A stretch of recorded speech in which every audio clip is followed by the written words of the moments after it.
The symbols and the leaders change, but Germany's maniacal urge to impose its will on others continues from generation to generation.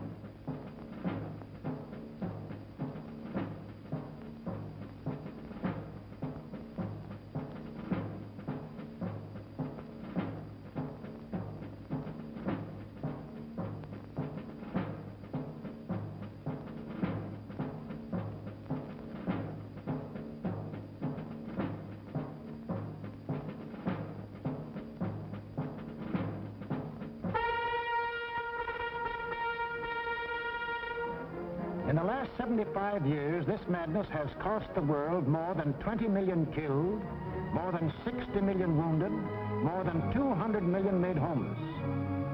This does not include the untold millions that died of disease resulting from war, or the billions upon billions of dollars worth of property destroyed. Nor does this include the grief, the anguish, the misery, the terror that the world has suffered, due to the Germans' insane passion to enforce their rule upon their neighbors. This passion for conquest reached its hysterical climax when Adolf Hitler enthroned himself as God and the German Führer.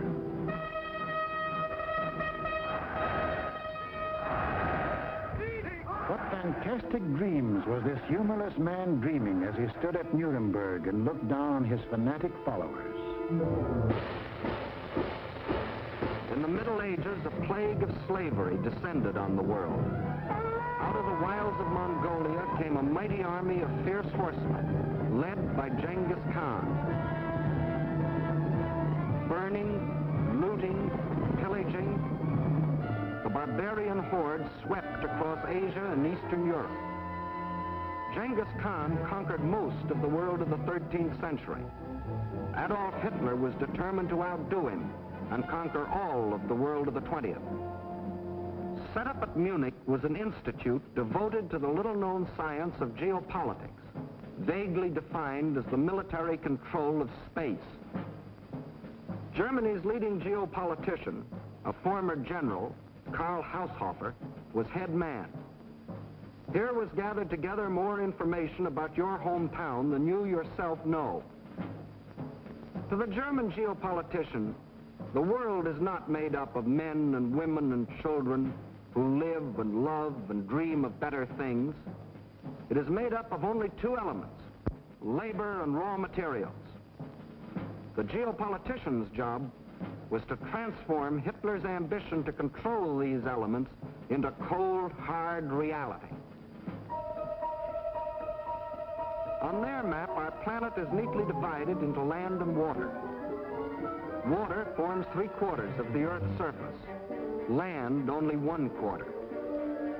And in that 1/4 of the Earth's surface lies the world's wealth, all its natural resources.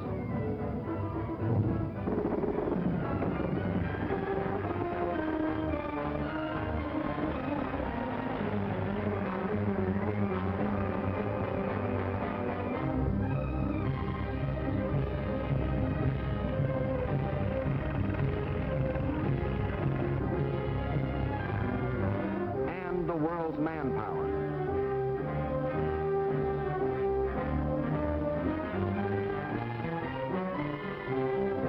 Control the land and you control the world. That was Hitler's theory. This all-important land, the geopoliticians now break up into two areas. One, the Western Hemisphere, which, together with Australia and all the islands of the world, including Japan, comprises 1/3 of the land area. The other area, which consists of Europe, Asia, and Africa, makes up the other 2/3. This supercontinent, which they call the World Island, is not only twice as large as the rest of the land area, but also includes 7/8 of the world's population. The heart of this world island comprises Eastern Europe and most of Asia. This they call the Heartland, which just about coincides with the old empire of Genghis Khan. Hitler's step-by-step plan for world conquest can be summarized this way. Conquer Eastern Europe. and you dominate the heartland. Conquer the heartland, and you dominate the world island.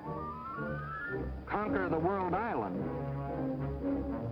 and you dominate the world. That was the dream in Hitler's mind as he stood at Nuremberg. Hitler! Sieg!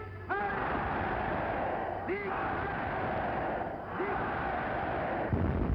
With pagan pageantry, the district leaders from all over Germany swore personal allegiance to him, hypnotized with the belief that they were members of a master race.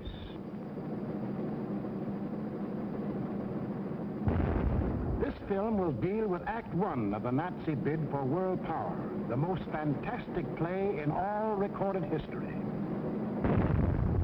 Hitler had seen Hirohito grab off Manchuria and other territory from the Chinese.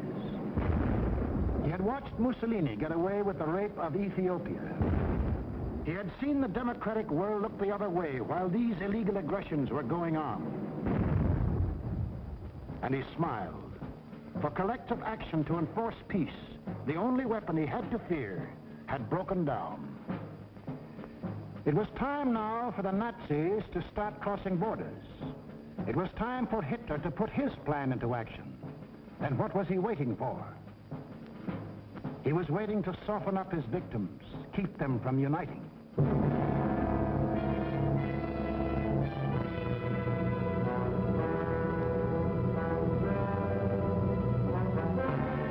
For the softening up process, he sent his agents all over the world disguised as tourists, students, and commercial travelers. Payoff men like Ribbentrop came too, to bribe, threaten, and form local fascist parties such as de Grelle and his Rexist party in Belgium, Henlein in Czechoslovakia, Seyss-Inquart and his National Socialists in Austria.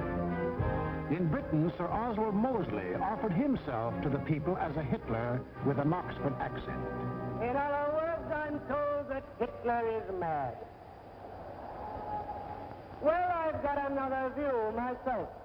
Until the day when they would make easy Hitler's actual invasion, these subversive fascist organizations provoked riots and rebellions, creating scenes like these in France.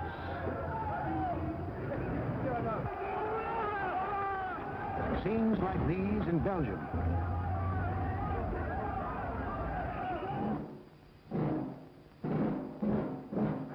And where do you think this is? Right in Madison Square Garden, USA. And this is Fritz Kuhn, leader of the German-American Bund, hiding behind the American flag, but taking his orders from Berlin and copying the methods of Berlin. That was the softening up process outside Germany. But inside Germany, it was a different story.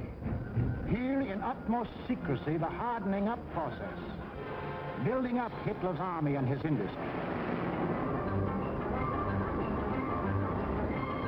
Tell the world we have no raw materials, and never let them see what goes on. Day after day, night after night, month after month, year after year.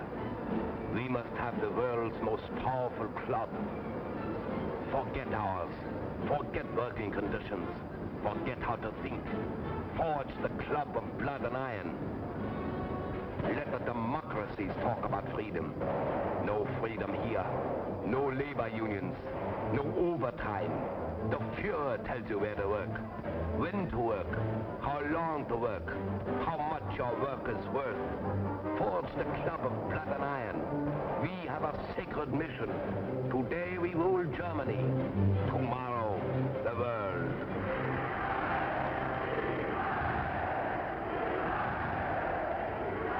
And for those who don't like it, you don't eat. Or you disappear into a concentration camp. Or you get this.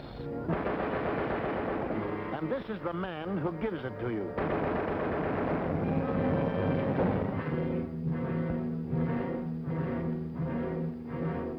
And what of the army? Before Hitler came into power, the German army by treaty was limited to 100,000 men.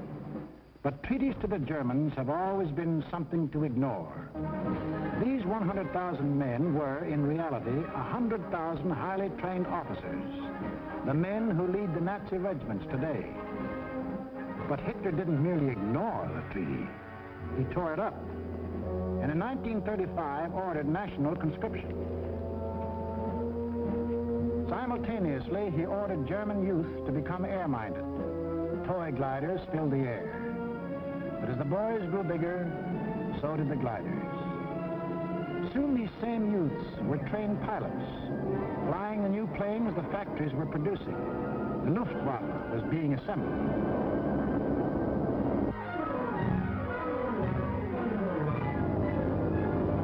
The only thing old about this new army was the goose step. And even Hitler couldn't improve on that ancient German form of torture, designed to make man stop thinking and blindly obey. Goose-step them until they become as insensible as weapons.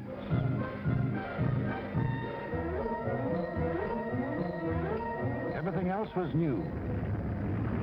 Tanks, motorized equipment, and one of our own inventions, the dive bomber.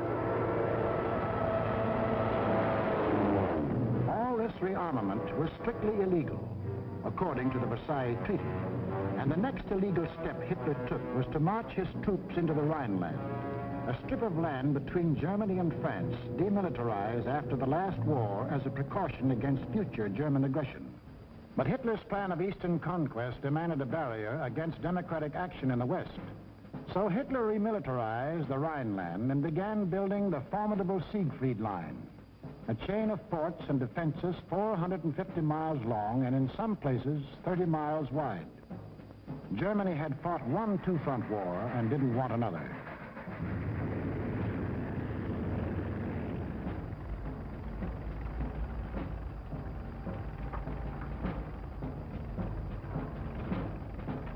As many as 500,000 men worked as much as 20 hours a day to build 22,000 fortified positions on land, where, by treaty, no German soldier was supposed to set foot.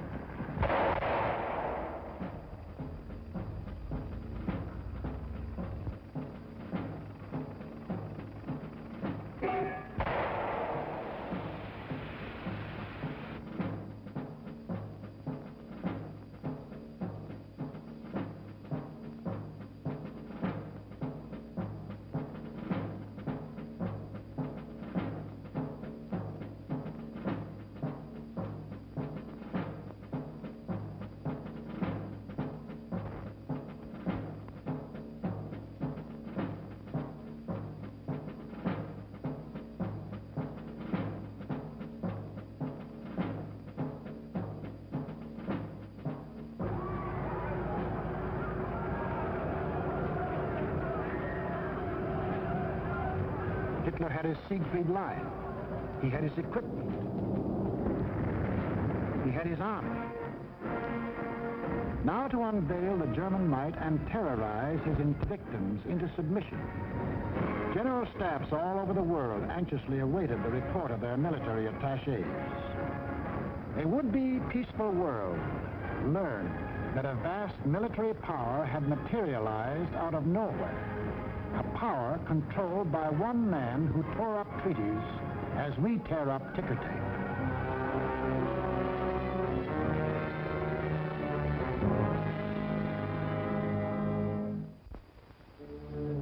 Satisfied they had created the right sense of fear in the world, the Nazi leaders were now ready to strike. The hour had come. It was time to start conquering Eastern Europe, according to the plan of Hitler's geopoliticians. It was time to win the domination of the heartland. Who would the first victim be? Naturally, the softest, Austria. Bite off just enough not to set the world against you. On March the 12th, 1938, without warning, the German armies marched over the Austrian border.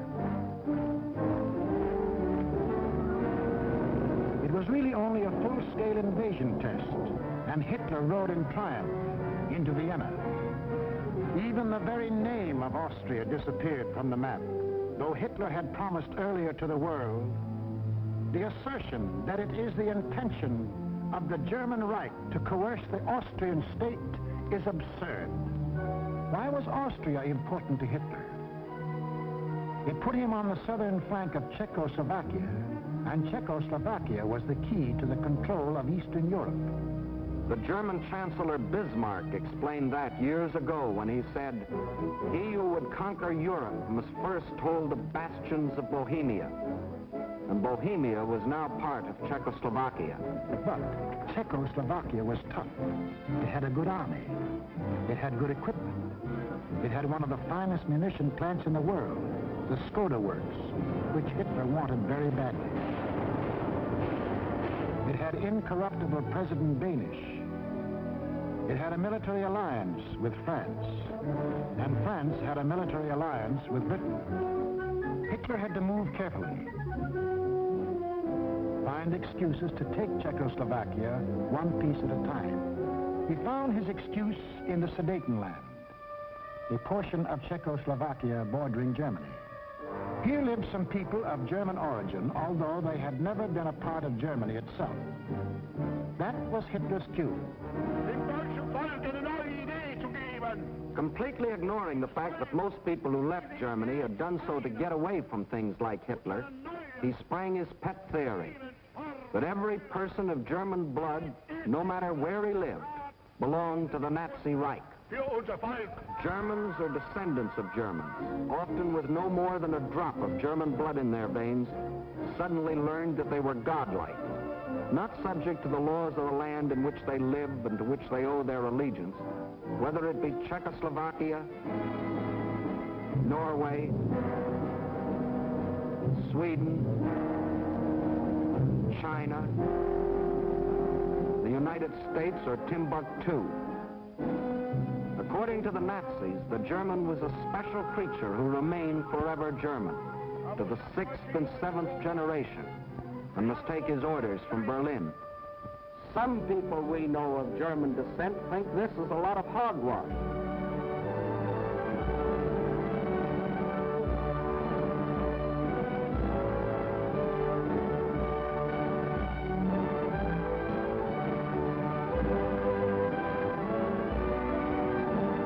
Including 15% of any group like this.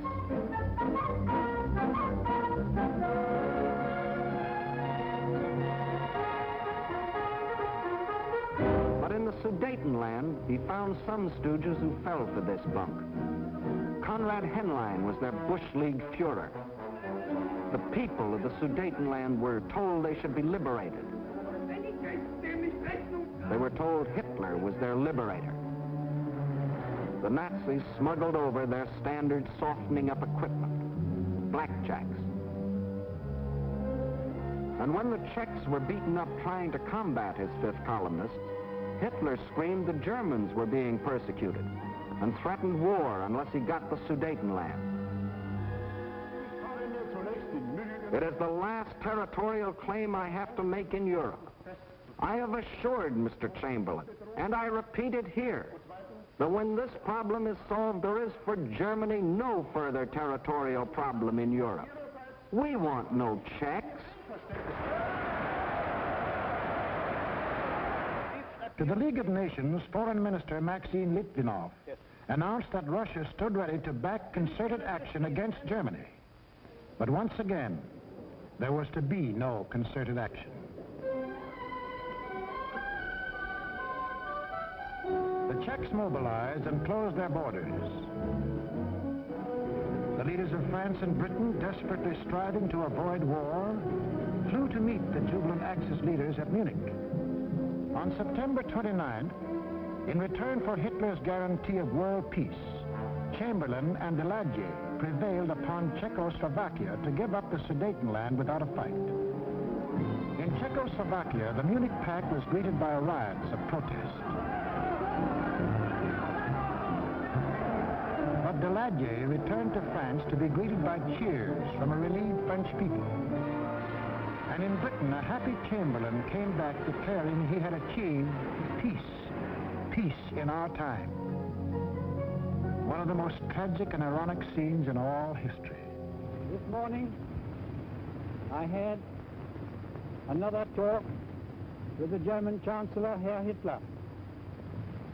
And here is the paper which bears his name upon it as well as mine. We regard the agreement signed last night and the Anglo-German naval agreement as symbolic of the desire of our two peoples never to go to war with one another again.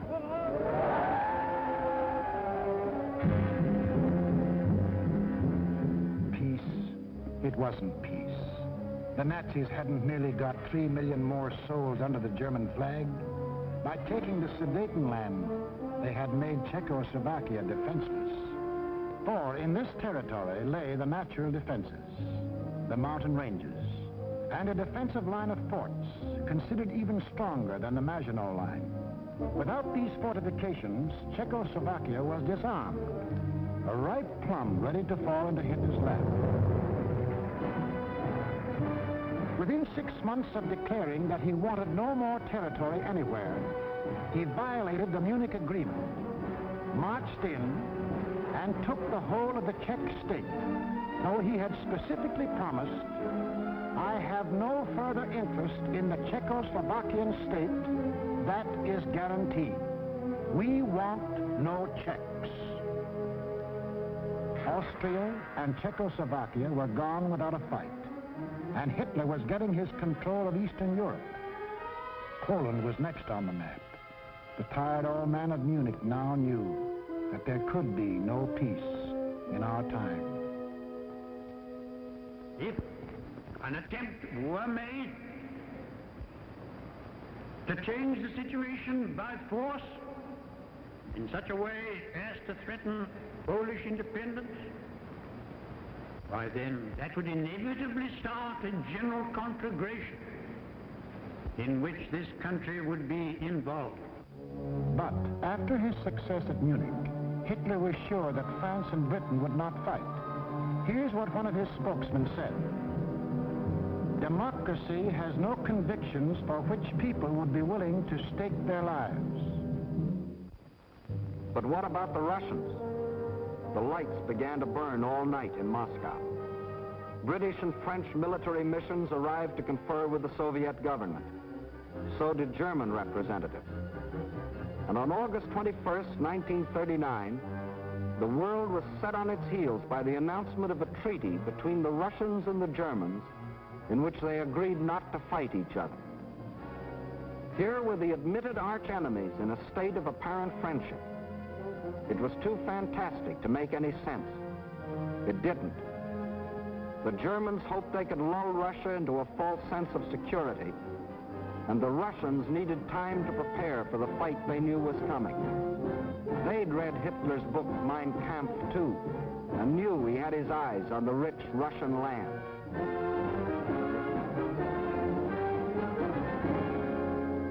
Confident that Russia was safely pigeonholed and that the democracies would not fight, the Nazis started singing their favorite theme song, that all people of German blood belonged to them, and picked Danzig as their excuse for the gobbling up of Poland. Danzig, a free city, self-governing under the League of Nations, was an important seaport at the head of the Polish corridor, Poland's access to the sea. The same old softening up process had gone on here.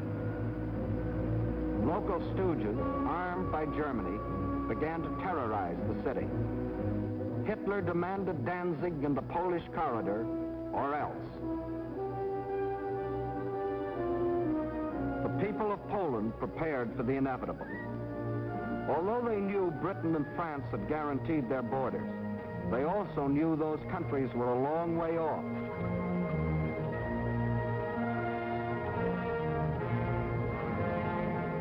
Germany's theft of Czechoslovakia had made Poland's strategic position even worse. Except for the Carpathian Mountains, Poland is relatively flat and low-lying. The Vistula is the Mississippi of Poland. It is broad, muddy, and unfordable for most of its length. Its tributaries are formidable streams during certain seasons. But there was a drought, and the streams were so low during the campaign that they could be forded at almost any point by men, trucks, and tanks. Militarily, the Vistula offered the best line of defense. However, making a stand here would have meant surrendering Warsaw in the richest part of the country. The alternative was to accept battle on the border. That was the Polish decision. The Nazi plan was an enormous pincer movement aimed at encircling the mass of the Polish armies. Secondary pincer movements were to encircle any Polish groups which escaped the main trap. During the last 2 weeks in August, the German armies moved toward the Polish border, where they assembled 70 divisions, many of them armored. From a military standpoint, the Poles were hopelessly outclassed by their predatory neighbor. They managed to mobilize barely 30 divisions, made up of infantry or horse cavalry. In two important respects, the difference was staggering. The Nazis, 5,000 modern tanks. Poland, 600 nondescript tanks. The German Luftwaffe, 6,000 modern planes. The Polish Air Force, less than 1,000 of inferior types. The German army secretly made ready. The way of living for the next 1,000 years was to be decided.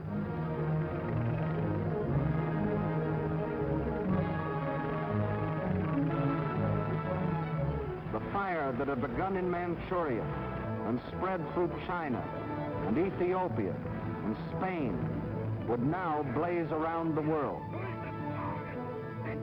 This man made that decision.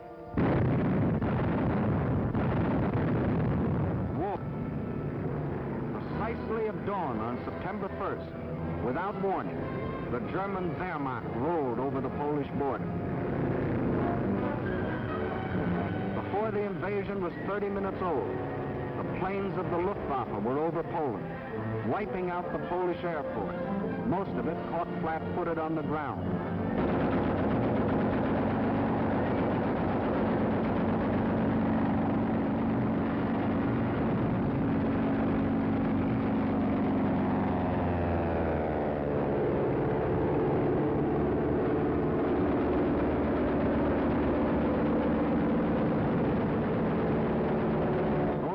That did get off faced overwhelming odds and were shot out of the sky.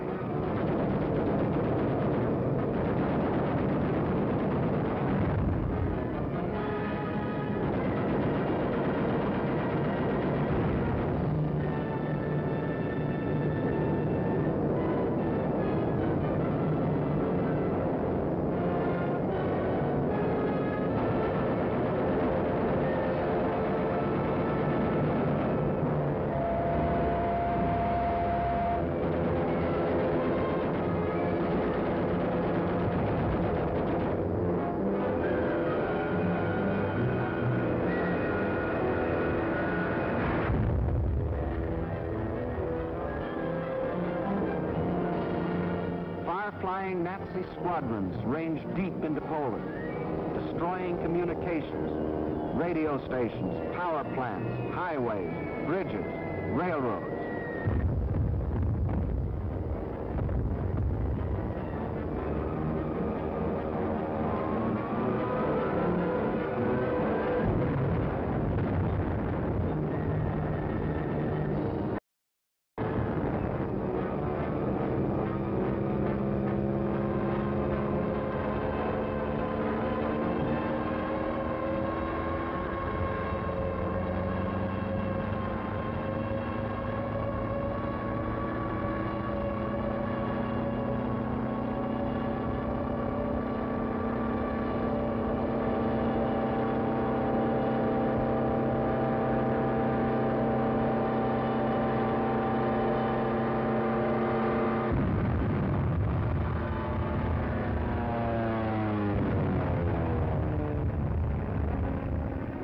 The Polish army was disorganized by the loss of its air force and the disruption of communications.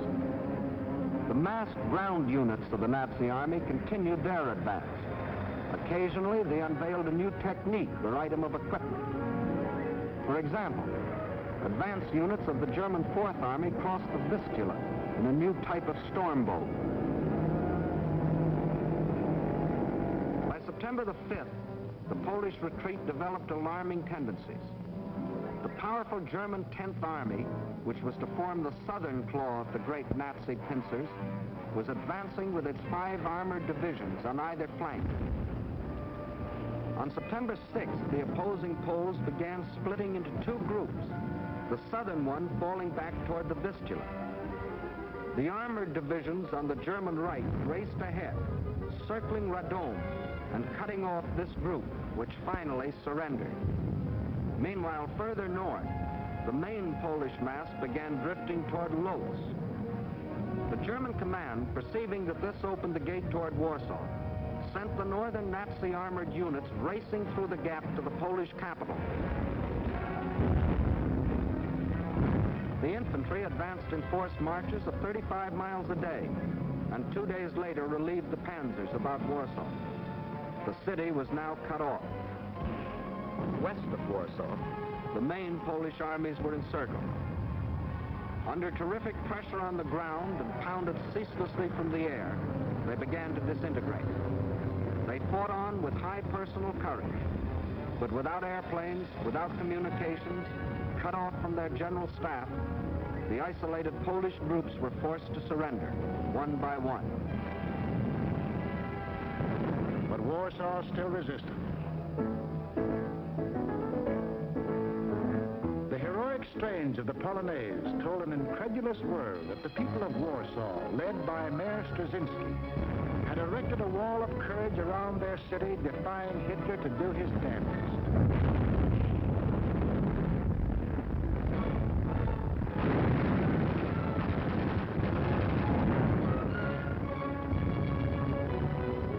Stopped cold by the city's desperate resistance, the Nazis were forced to send for heavier artillery. The only source of such artillery was Germany's Western Front.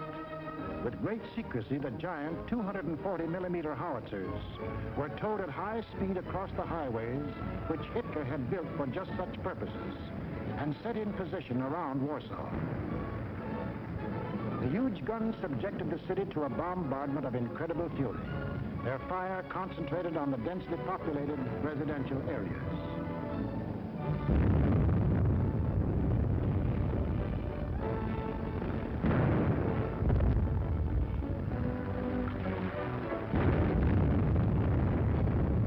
For 20 days of death and horror, every man, woman, and child fought to save his city.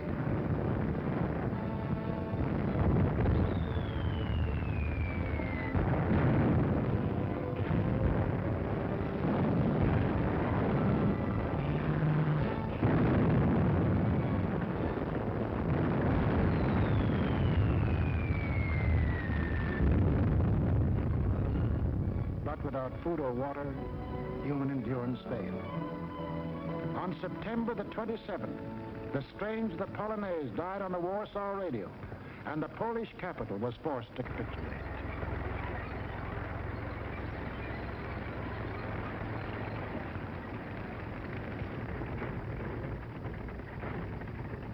Now all Polish resistance was at an end, except here, the Westerplatte forts opposite Danzig.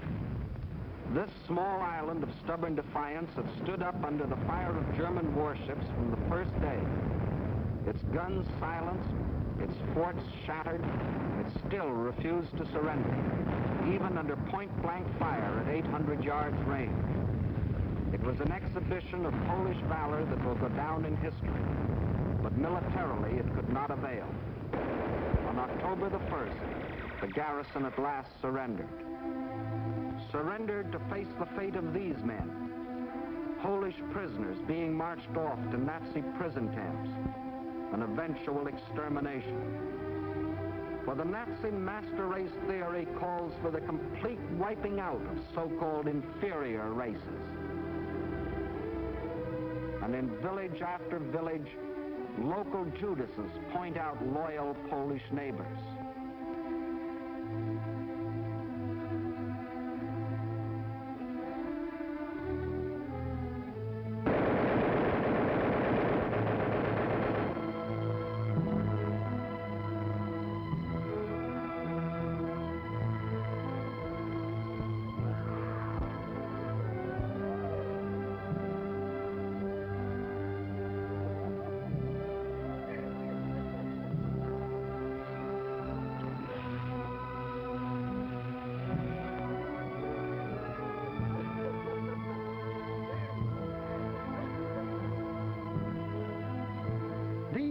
the Poles can never forget.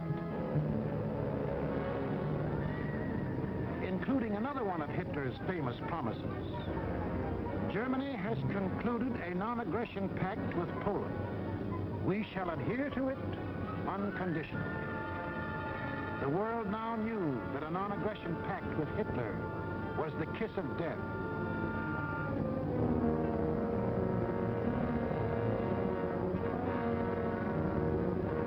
Poland was completely destroyed.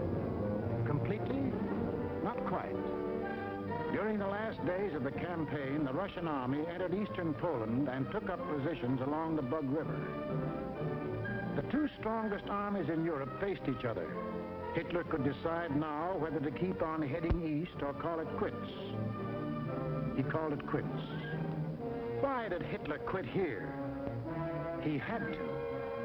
To continue a drive to the east would leave Germany facing the threat he had always sworn to avoid, a two-front war. How he met that threat you will see in the next film. What Hitler thought impossible was anything but.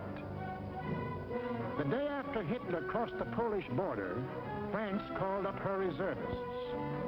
Within 24 hours, British planes had bombed German warships in the Kiel Canal.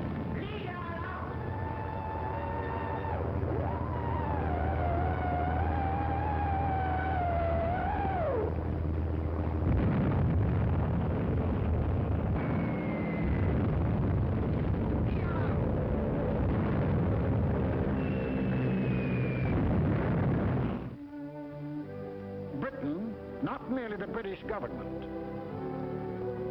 but the British people had declared war. War on Hitler and everything he stood for. The democracies did have convictions for which people were willing to stake their lives. Unprepared? Yes. But that didn't matter. For they finally realized that what was being threatened wasn't just the integrity of Poland, but the integrity of free men everywhere in the world.